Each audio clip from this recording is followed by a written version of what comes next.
नमस्कार दोस्तों, स्वागत है आपका स्टडी हिंदी यूट्यूब चैनल में। माई सेल्फ ओम जायसवाल। दोस्तों बहुत ही ज़्यादा कमेंट आ रहे थे एएलपी टेक्नीशियन के लिए। मैंने इसके ऊपर एक वीडियो बनाया भी था कि अपकमिंग लगभग 50,000 से ज़्यादा वैकेंसी आपको देखने की मिलेगी, क्योंकि दोस्तों टोटल जो कि रेलवे में, जैसा कि अश्विनी वैष्णव ने बताया था यहाँ पे कि लगभग 2 लाख के आसपास आपकी वैकेंसीज रेलवे में अभी भी खाली है, फ्री है, जो कि वैकेंट है, जल्द से जल्द भरी जाएंगी। उन्होंने बोला था कि जो मोदी जी ने 10 लाख वाला बताया है कि भाई आने वाले वर्ष में हम 10 लाख लोगों को वैकेंसी देंगे, जॉब देंगे, वो भी गवर्नमेंट जॉब देंगे। उसमें सबसे बड़ा योगदान जो कि हमारा ग्रुप डी एएलपी या फिर कह लीजिए रेलवे का रहने वाला है। ग्रुप डी ने भी एक एग्जामिनेशन चलाया, लेकिन 2018 का एग्जामिनेशन, 19 का एग्जामिनेशन अभी को हुआ है। तो 2018-19 में भी हम लोगों ने एकदम कायदे से रेलवे की प्रिपरेशन की है।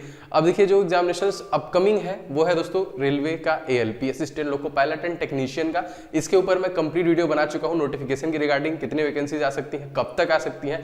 निश्चित तौर पर दोस्तों ये वैकेंसी जल्द से जल्द आपको देखने के लिए मिलेंगी, और इसके लगभग सारी चीजों को मैं ऑलरेडी बता चुका हूँ। फिर भी मैं आपको एक बार बताऊंगा कि इसकी आयु सीमा क्या है और इसमें कौन कौन लोग एप्लीकेबल हैं। मैं सब बता चुका हूं मैं आपको इसके पहले भी, लेकिन फिर भी इस पे एक बार डिस्कस करेंगे। और सबसे ज्यादा इंपॉर्टेंट दोस्तों है कि इसका जो सिलेबस है CBT 1 CBT 2, इसके सब उस वाले वीडियो देख लीजिएगा। मैंने इसके 2-4 हफ्ते पहले मैंने इसके रिगार्डिंग वीडियो बनाया था। अब देखिए इंपॉर्टेंट में ये वीडियो बनाने का उद्देश्य क्या है। इस वीडियो बनाने का दोस्तों उद्देश्य ये है कि मैं ये चाहता हूं कि जब तक नोटिफिकेशंस रिलीज किए जाए तब तक आप उस एग्जामिनेशन के लिए प्रिपरेशन कर लें, अपनी टोटल प्रिपरेशन कर लें।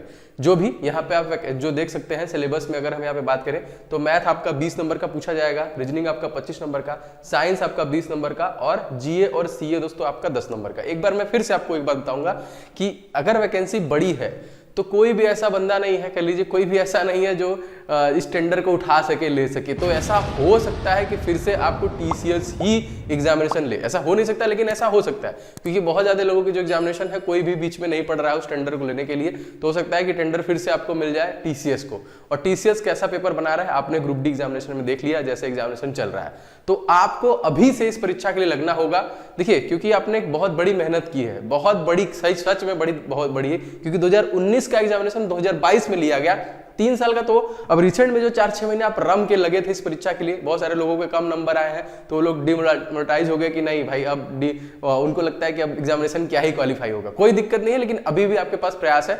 आपकी जो पढ़ी हुई चीजें हैं वो बेकार नहीं जानी चाहिए। आपने इतने मेहनत से कुछ दिनों तक पढ़ा है, 2-3 महीना और इसमें दीजिए, और नेक्स्ट एग्जाम निश्चित तौर पर यहाँ पे आएगा। GD भी आ रहा है, UPSSC है, बहुत सारे एग्जामिनेशन है, आप सबका फॉर्म फिल कीजिए। मैं तो बोलूंगा अगर आप एलिजिबल है तो सारे एग्जामिनेशन का फॉर्म फिल कीजिए, बिल्कुल करना भी चाहिए, क्योंकि आपने एक बहुत ही बड़ा पोर्शन अपने लाइफ का दिया है इस पर्टिकुलर एग्जामिनेशन में। तो आप ट्राई कीजिए, एक बार फिल कीजिए, थोड़ा बहुत समय निकालिए, पढ़ते रहिए, रिवीजन में लगे रहिए। और देखिए ट्राई करने में क्या है, आपने जितना मेहनत किया उसमें थोड़ा बहुत पोटेंशियल और लगाना है। आपने मैथ नहीं पढ़ा है, आपने रीजनिंग नहीं पढ़ा, आपने साइंस नहीं पढ़ा, कि आपने GK GS नहीं पढ़ा, सब पढ़ा है, सब कुछ का बस प्रैक्टिस चाहिए। तो मैं ये चाहता हूं जब भी ये एएलपी टेक्नीशियन का नोटिफिकेशन आए आप कंप्लीटली प्रिपेयर्ड रहे, आपको बस टेस्ट लगाना रहे। टेस्ट लगा रहे हैं इन द सेंस कि बस आपको प्रैक्टिस करना रहे। आपका पूरा सिलेबस, मतलब आपका जो मैथ का सेक्शन है वो पूरा कवर हो, आपका रीजनिंग का जो सेक्शन है वो पूरा कवर हो, साइंस में जो रह गया, जैसा देखा कि 10th का NCERT बेस्ड ही सारे क्वेश्चन TCS पूछ रहा है, तो हम 9-10 को पूरा चार्ट जाते हैं, हमारे पास अभी समय है। GK CA के 10 नहीं नंबर का आ रहा है, लेकिन भाई 1-2 नंबर भी इंपॉर्टेंट है आपके लिए। तो math, reasoning, science, GK CA आपके लिए अपकमिंग ALP टेक्नीशियन के लिए इंपॉर्टेंट है। और सबसे बड़ी बात दोस्तों ये CBT 1 जो इसका है ये क्वालिफाइंग है, बिल्कुल क्वालिफाइंग है। यहाँ पे देखिए 75 क्वेश्चन टोटल पूछे जाएंगे, 60 मिनट का समय दिया जाएगा। इसमें भी आपका नेगेटिव मार्किंग है 1/3 का। इसका CBT 2 जो है, CBT 2 का पार्ट बी, CBT 2 का जो इसका पार्ट बी है ये भी क्वालिफाइंग है।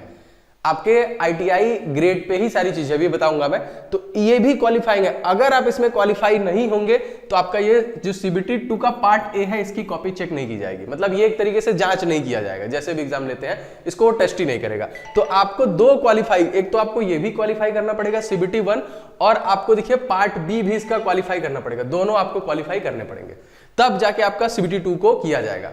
तो जाहिर सी बात है पहले हमको इसको क्वालिफाई करना पड़ेगा। अब यहाँ पे अगर हम बात करें CBT 2 का जो पार्ट ए है, इसमें आपकी टाइमिंग 90 मिनट की है, 100 क्वेश्चन इसमें टोटल है, मैथ के 25 क्वेश्चन है, रीजनिंग के 25 क्वेश्चन है, बेसिक साइंस एंड जो इंजीनियरिंग के ड्राइंग्स है आपके ट्रेड से रिलेटेड उस पर 40 प्रश्न पूछे जाएंगे, और करंट अफेयर्स 1 सेकंड इसमें 10 नंबर का पूछा जा रहा है। तो एलपी टेक्नीशियन का सिलेबस यही है। पार्ट बी आपके ट्रेड के अकॉर्डिंग है, उसमें भी 75 क्वेश्चन के आसपास 60 मिनट का समय उसमें दिया जाएगा, उसमें भी क्वालिफाइंग ही है आपको।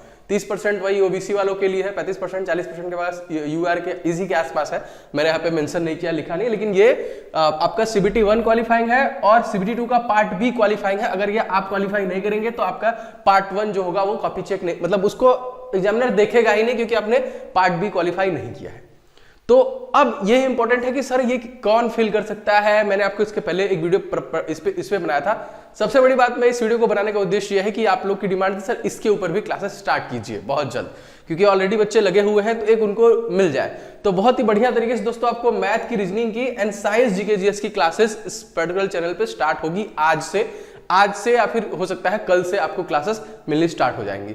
एक मैं मिक्स क्वेश्चन का शेड्यूल रखूंगा जिसमें जीके, साइंस एंड ये आपका 30 नंबर एक साथ कवर करे, जिसमें साइंस के वो भी एग्जाम्पलर पूरा खत्म कराया जाएगा। जितने भी टॉपिक क्वेश्चन पूछे गए साइंस के, जीके जीएस के, करंट अफेयर्स के, इसको एक साथ, और रीजनिंग और मैथ को मैं एक साथ, क्योंकि 3 वीडियो से ज्यादा नोटिफिकेशन यूट्यूब चैनल पर नहीं जाता है, तो मैं कोशिश करूंगा कि बस आपको प्रैक्टिस दिया जाए और टॉपिक दिया जाए। मतलब एक क्लास आपको मैथ की प्रैक्टिस दे दी जाए, एक दिन के बाद एक, जैसे टाइम एंड वर्क का क्वेश्चन है तो टाइम एंड वर्क का एक आपको टॉपिक दे दिया गया, मतलब टॉपिक को पढ़ा दिया गया, उसके फॉर्मूला, ट्रिक, सारी चीजों के साथ। जैसे एसआई सीआई से क्वेश्चन ज्यादा पूछ रहा है, जैसे क्वेश्चन परीक्षा में टीसीएस पूछ रहा है, उसी के अकॉर्डिंग एक टॉपिक, एक प्रैक्टिस की।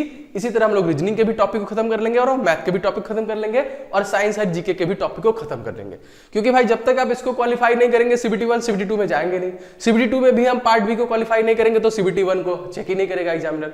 तो ये चीज है, और ये सबसे ज्यादा इंपॉर्टेंट है कि क्वालिफाई कौन कौन कर सकता है, मतलब कौन, इसका क्वालिफाइंग नेचर क्या है, क्वालिफिकेशन इसका क्या है। तो देखिए सबसे पहले आप 10th क्वालिफाई होनी चाहिए, ऑब्वियसली सारे लोग 10th क्वालिफाई हैं। ITI दोस्तों इलेक्ट्रिक, आप देखिए यहाँ पे electrician, electronics, fitter, diesel mechanics and यहाँ पे देखिए ऑटोमोबाइल। 10th के बाद ये आपके पास ट्रेड होना चाहिए IIT का, तब आप इसके लिए एलिजिबल हैं। इसके अलावा दूसरा देखिए 10th के पास एक पर डिप्लोमा है, अगर यहाँ पे देखिए इलेक्ट्रिकल में है, मैकेनिकल इंजीनियरिंग में है, यहाँ पे इलेक्ट्रिकल कम्युनिकेशन में है या फिर ऑटोमोबाइल में है, तभी भी हो जाएगा, ठीक है। थर्ड दोस्तों BE और BTech वाले के पास भी अगर सेम ये तीनों देखिए यहाँ पे, जो कि EE, ME एंड ऑटोमोबाइल है, तब आप इस फॉर्म को फिल कर सकते हैं। और यहाँ पे ओनली टेक्नीशियन ना, जैसे RRB ALP assistant loco pilot and technician, तो असिस्टेंट लोको पायलट नहीं, ओनली टेक्नीशियन है। अगर आप 12th पास है और आपके पास फिजिक्स, केमिस्ट्री, मैथ की डिग्री है, तब 12th पास, ठीक है, मतलब PCM है अगर आपका 12th, तभी भी आप इस फॉर्म को फिल कर सकते हैं। तो ये लोग हैं जो इस फॉर्म को फिल कर सकते हैं। तो अगर आपके पास अभी भी समय है, नोटिफिकेशन आने से पहले, अगर इन सब में अगर आप डिप्लोमा कोर्स चाहें तो डिप्लोमा कोर्स भी कर सकते हैं। ऑब्वियसली अगर इसमें कोई भी है आपके पास तो आसानी से आप इस फॉर्म को फिल कर सकते हैं, तो इसमें आपको कोई भी दिक्कत नहीं होगा। फॉर्म फिल कर देंगे तो जाहिर सी बात है, यहाँ पे आयु सीमा की अगर हम बात करें तो यहाँ पे 18 से लेके 30 वर्ष तक की आयु सीमा है, और यहाँ पे ST SC के लिए 5 साल का रिलैक्सेशन है, और OBC के लिए देखिए 3 साल का रिलैक्सेशन है। तो आपकी आयु सीमा इसी के बीच में आपकी होनी चाहिए, ठीक है। अनरिजर्व की जो मैंने बता दिया। अब यहाँ पे वही मैंने बताया, ट्रेड वाला 75 क्वेश्चन होगा, मिनिमम इसका भी 35% का क्वालिफिकेशन नेचर है कि आप इसको क्वालिफाई करना ही पड़ेगा।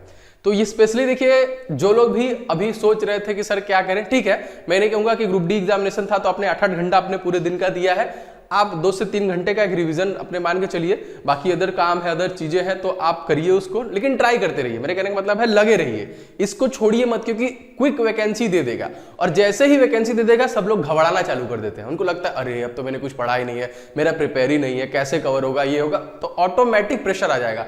तो अभी आप पूरा जितने भी दोस्तों मैथ के, रीजनिंग के, साइंस के, जीके सीए के टॉपिक वाइज चीजें हैं उनको रिवीजन कीजिए, मतलब एकदम हम लोग कंप्लीट तैयार रहे परीक्षा के पहले तक। मेरे कहने नोटिफिकेशन के पहले तक, नोटिफिकेशन जब तक दे हम तैयार हैं। हमको क्या करना है, ओनली प्रैक्टिस।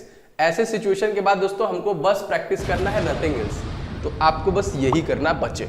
तो मैं ये चाहता हूं, अब निश्चित तौर दोस्तों बहुत ही लिमिटेड समय है हमारे पास, बहुत कम समय में आपको इसकी वैकेंसी की, क्योंकि देखिए अभी आने वाले समय में 24 में चुनाव होने वाला है, तो चुनाव के बेसिस पे अगर ये वैकेंसी नहीं देंगे, ऑब्वियसली असर पड़ ही रहा है, देख रहे हैं बेरोजगार घूम रहे हैं लोग, युवा इतना क्या करेंगे, क्या कितना भाई कोई रेवड़ी ये सब MBA चाय वाला, फलाना ग्रेजुएट चाय वाली कितना खोलेगा कोई, फिर भी कुछ भी उसके लिए भी तो पूंजी चाहिए ना।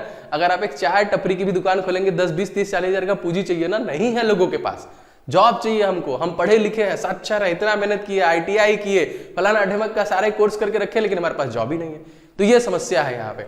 तो आप देखिए आपने थोड़ा सा मेहनत और लगाना है और एकदम प्रिपेयर करके रखिए अपने आप को, बस आपको प्रैक्टिस करना रहे। जैसे ही आए 2-3 महीने का डिफरेंस मिलता है आपके नोटिफिकेशन एग्जाम के बीच में, आप एकदम तैयार रहेंगे और निश्चित तौर पे सिलेक्ट होंगे। एक और दिक्कत है, एसएससी ने भी देखिए अपना पैटर्न चेंज कर दिया है। पहले मेंस में जीके साइंस कंप्यूटर ये सब कुछ नहीं पूछता था, लेकिन अब उसमें भी उसे डाल दिया गया। एक तो एसएससी वाले, फिर सीजीएल वाले, देखिए सीजीएल का वैकेंसी आया कि वो लोग इधर भी पढ़े, अब इधर भी डाल दिया गया। तो उनको लगेगा कि यार ये इससे अच्छा हम एलपी टेक्नीशियन में भी डाल दें, तो इसमें कंपटीशन और फाइट भी बढ़ने की उम्मीद 100% दोस्तों उम्मीद है कि इसमें भी कंपटीशन और जो कि बढ़ जाएगा आपका। फाइट जैसे ही बढ़ेगा ऑब्वियसली जो ज्यादा पढ़ेगा एग्जामिनेशन वही क्वालिफाई करेगा। तो इस टफनेस को देखते हुए अपने आप को कॉन्फिडेंट रखिए, सभी एग्जामिनेशन का फॉर्म फिल कीजिए जिसके लिए आप एलिजिबल हैं। मैं नहीं कह रहा हूं कि आप असिस्टेंट लोको पायलट इसका वेट कीजिए, एसएससी जीडी का आता है, आप उसके लिए एलिजिबल है, फॉर्म फिल कीजिए। यूपी SSC एग्जामिनेशन के लिए एग्जामिनेशन उसका भी अक्टूबर में आने वाला, फॉर्म फिल किए होंगे, दीजिए। जिसके लिए भी एलिजिबिलिटी है आप फॉर्म फिल कीजिए। निश्चित तौर दोस्तों इतना मेहनत किए, इतना पढ़े, 100% आपका सिलेक्शन कहीं ना कहीं होगा। इसके रिगार्डिंग क्लासेस आपको आज शाम से या फिर कल सुबह से देखने के लिए मिलेंगी डेली बेसिस पे चैनल के माध्यम से, एज ऑलवेज जैसा मैं आपके लिए लाता था। तो आप लोग ज्यादा से ज्यादा लाइक करके मुझे बताएं कि नहीं सर इसकी क्लासेस इंपॉर्टेंट है, जरूरी है, तो निश्चित तौर से डेली बेसिस पे क्लासेस आपको मिलेंगी। तो लाइक का बटन दबा दीजिएगा जिससे मुझे आइडिया लग जाएगा इतने लोगों को क्लासेस की जरूरत है, और डेली बेसिस पे क्लासेस लाऊंगा। और ऐसे क्लासेस दोस्तों जिससे आपको चीजें याद हो, वो ज्यादा इंपॉर्टेंट है। ठीक है, मिलेंगे नेक्स्ट वीडियो में। जय हिंद।